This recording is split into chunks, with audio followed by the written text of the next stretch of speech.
ဘန်ကောက်ပို့သတင်းစာထိပါလာတဲ့ကျော်စောဝင်းအကြောင်းဒီဆောင်းပါးကတော့နေ့အခင်းကဘန်ကောက်ပို့မှာအပြည့်စုံဖော်ပြမယ်မြန်မာဖိုက်တာကျော်စောဝင်းအကြောင်းကိုအကျိုးမိတ်ဆက်ထားတာဖြစ်ပါတယ်။အောင်လိုက်အန်ဆန်းနဲ့အရန်ရင်းနှီးပြီးအောင်လိုက်ရဲ့သတင်းတွေကိုကဘာတိအောင်အမြဲရေးသားပေးသူလည်းဖြစ်ပါတယ်။ယနေ့မှာတော့ကျော်စောဝင်းနဲ့ပတ်သက်တဲ့အကြောင်းတွေကိုဘန်ကောက်ပို့မှာပါဝင်ဖို့အကျိုးသတင်းဆောင်းပါးကိုရေးသားဖော်ပြခဲ့ပါတယ်။သူဆောင်းပါးထဲမှာကျော်စောဝင်းနဲ့ပတ်သက်ပြီးဘာတွေပါဝင်လဲဆိုတာကိုဒီနေ့တင်ပြပေးသွားပါမယ်။နှစ်ပေါင်းများစွာတိုင်အောင်မြန်မာတိုက်ခိုက်ရေးပြည်သက်တွေမှာအာကိုအားထားပြရမယ်မျက်နှာစာတစ်ခုပဲရှိပါတယ်။သူဆိုလိုတဲ့မျက်နှာစာတစ်ခုကအောင်လိုက်အန်ဆန်းကိုပြောတာပါ။ဒါပေမဲ့အခုဆိုရင်အဲ့ဒီစရင်ကပုံမကြီးထွားလာနေပါပြီ။ပြီးခဲ့တဲ့တောက်ကြနေညာကဘန်ကောက်မြို့လုံပနီအားကစားကွင်းမှာနောက်ထပ်လူငယ်တအုပ်ရှေ့ကိုတလန်းလာခဲ့ပါပြီ။ One Friday Fight 139ဟာပုံမှန်ကျင်းပနေကြအပတ်စဉ်ပွဲစဉ်တစ်ခုတက်စားရင်မြန်မာနိုင်ငံအတွက်တော့မျိုးဆက်သစ်စီကိုတာဝန်လွှဲပြောင်းပေးလိုက်တဲ့အခိုက်အတန့်တစ်ခုနဲ့ပိုတူနေခဲ့ပါတယ်။အဲ့ဒီပွဲရဲ့ဗိုလ်ချက်မှာတော့လူစုလူဝေးကြားတဲ့တင်းငိမ်စွာရက်နေပြီး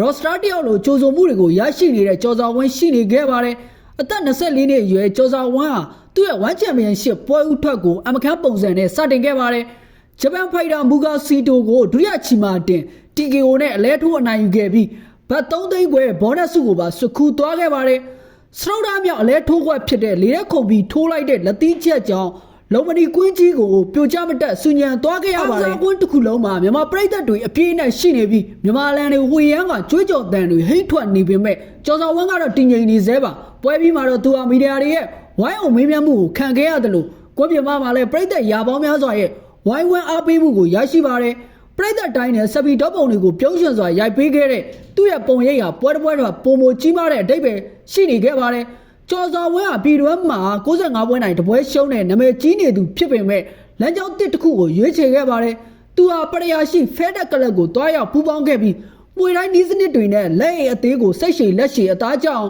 လေ့ကျင့်ပြီးမှ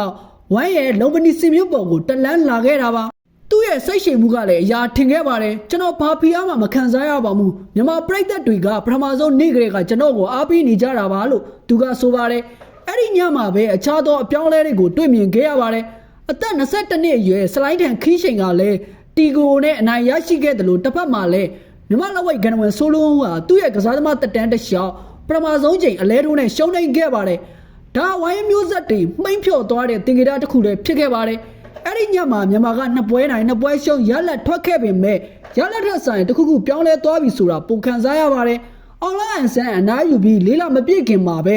ဂျော်ရှူအာဗန်နဲ့ဘရိုနီကာတို့ဥဆောင်တဲ့မျိုးဆက်တွေထပ်ပေါ်လာခဲ့ပါပြီကျော်စောဝင်းကတော့သူဟာလည်းအဲ့ဒီစရင်တဲမှာထိုက်တန်ပါဝင်နေသူဖြစ်ကြောင်းသက်သေပြခဲ့ပါတယ်လုံပနီကွင်းကြီးတခဲနဲ့ဆူညံနေတဲ့ညမှာပေးကျင်တဲ့သတင်းစကားကတော့ရှင်းပါတယ်သူရဲကောင်းအစ်စ်ရောက်ရှိလာပါပြီမြန်မာအကစားလောကရဲ့နောက်ထပ်အခန်းကဏ္ဍအစ်စ်ကိုစတင်ရေးသားနေပြီဖြစ်ပါတယ်အောင်လိုက်အန်ဆန်အနားယူသွားလို့ဝမ်းနေနေတဲ့မြန်မာပြည်သက်တွေအတွက်ကျော်စောဝင်းကတော့အားစီးတစ်ခွဖြစ်လာပါတယ်ဂျပန်ဖိုက်တာကို Flying Superman ပန့်နဲ့အလဲထိုးပြလိုက်တဲ့သူ့ရဲ့ပွဲဥထွားလုံပနီကွင်းကြီးကိုတုံခါသွားစေခဲ့ပါတယ်